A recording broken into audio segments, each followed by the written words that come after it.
তখনই কবরস্থানের পাশে একটা মেয়ের চিৎকার শুনি।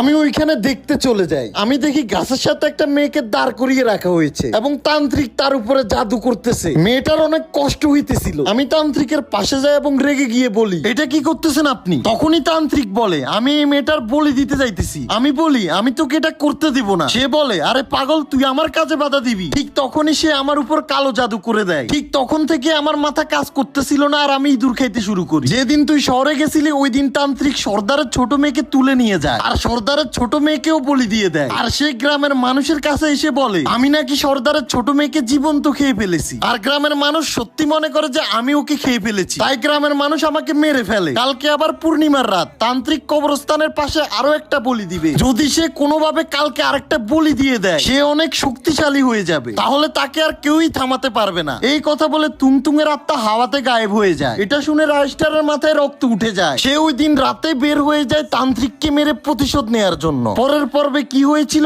এটা দেখতে হলে ফলো করে কমেন্ট করো।